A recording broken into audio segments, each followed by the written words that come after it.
Hey kids, welcome to lesson 4, controlling memory with variables, number 5. Give text mode a try.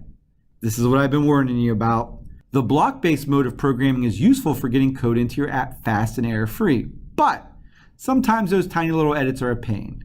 Use text mode instead. Text mode is designed to make typing code fast and easy, and it also gives us a lot of help to make your code error-free.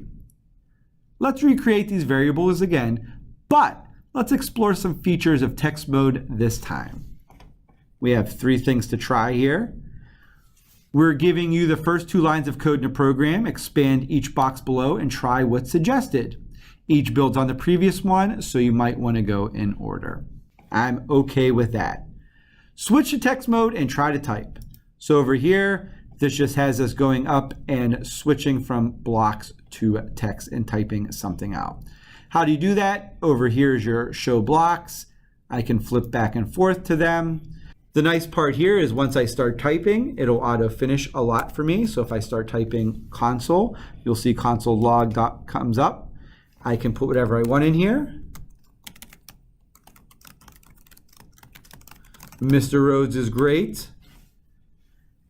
So every time that the console log is run, I should get the value of Rhodes is.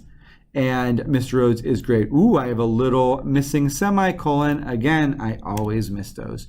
Don't forget to put your semicolons at the end of each line. At this point, it should say the value of score is Mr. Rhodes is great, and then give me a score of 0. Let's see if that happens.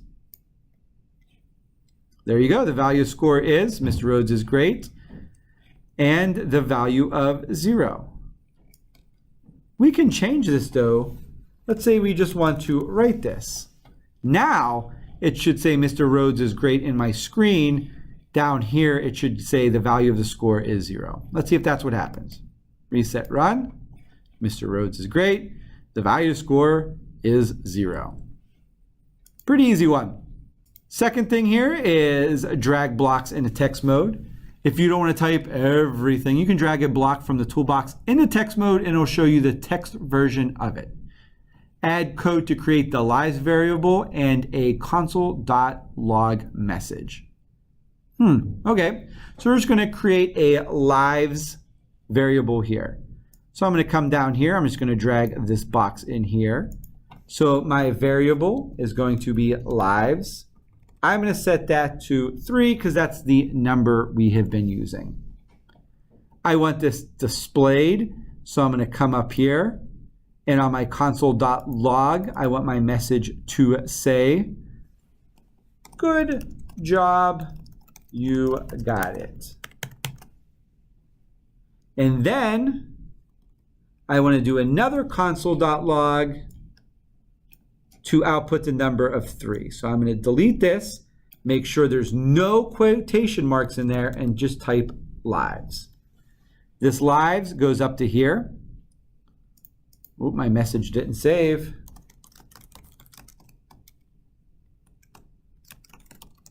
We'll just put something we all know here. Mr. Rhodes is really funny.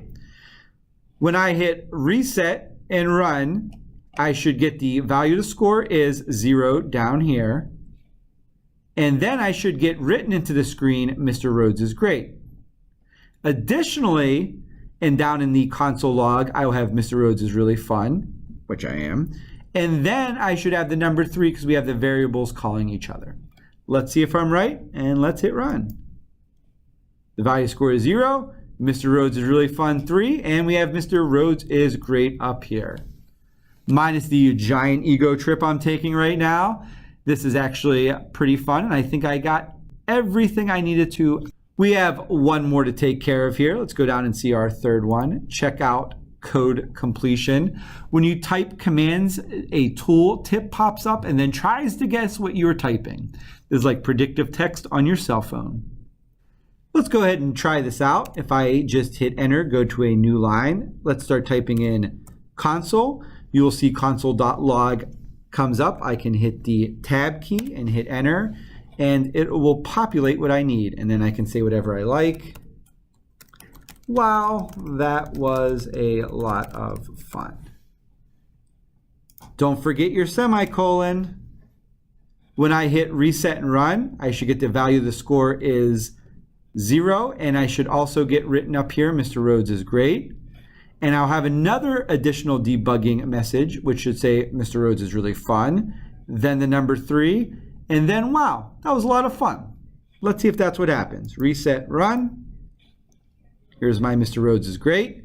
Down here, 0, Mr. Rhodes is really fun. 3, wow, that was a lot of fun. So that did everything I wanted it to do. That takes care of our 3 try me's. I think we did everything code.org wanted. Let's see if they want anything else from us. Nope. Good job, kids. I'll see you on the next lesson.